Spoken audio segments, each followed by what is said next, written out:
традициями нашими, естественно. То есть надо чтить их, надо помнить их. И то, что когда-то было утеряно, надо вспоминать это, надо обратно давать нашей молодежи, нашим детям. Вот, потому что в те трудные времена наши предки это старались как-то сберечь, что нам просто нельзя отходить назад, нам нужно это все нести в молодежь. Крымский татарский народ, в сущности своей, у него великая история, поэтому он должен гордиться своей историей.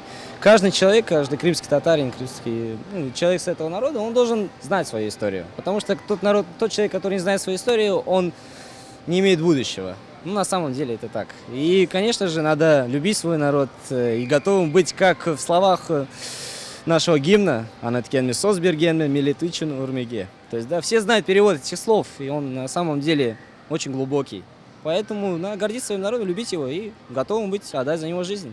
Я думаю, что в первую очередь крымские татары могут гордиться тем, что вот в судьбе нашего народа была такая трагедия, которую они с достоинством пережили. И несмотря на все, что пришлось пережить нашим харбашкам, биташкам, они сохранили свой язык, проявили нам свои традиции, культуру, не потеряли свое национальное лицо. И я думаю, что это, наверное, самый большой повод для гордости нашего народа. Сплоченностью, например, когда у нас какой-то пост в соцсетях мы пишем, наш народ сразу отвлекается на беды чужим людям, помогают. Холту Талар. Крымские татары – дружный народ, во-первых. Во-вторых, большое внимание уделяет больным деткам. Каждый праздник, Курбан-байрам, Ураза-байрам, приезжают к нам, поздравляют. Мы должны гордиться нашим народом, я считаю.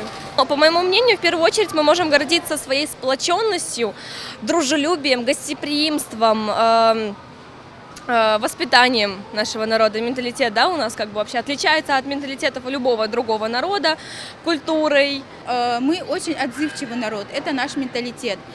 Уже наблюдая много лет за нашей командой, я могу сказать, что какая бы просьба ни прозвучала, она всегда находит своих спонсоров, всегда есть люди, которые откликнутся и помогут нам. За это чок-чок сагулнас всем нашим крымским татарам, помощникам и не только.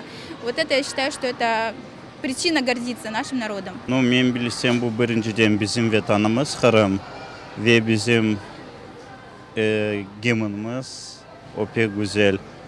И birlik, bu birinciden pek yaxşı. Bizim halkta öyle bir şey var, birlik. Onun kurulanmak gerek. У крымских татар очень богатая культура, необыкновенные традиции. Попав в любой крымско-татарский дом, вы ощутите гостеприимство. Вам обязательно сварят ароматный вкусный кофе, подадут его с очень многими сладостями. У вас будет самое почетное место в крымско-татарском доме.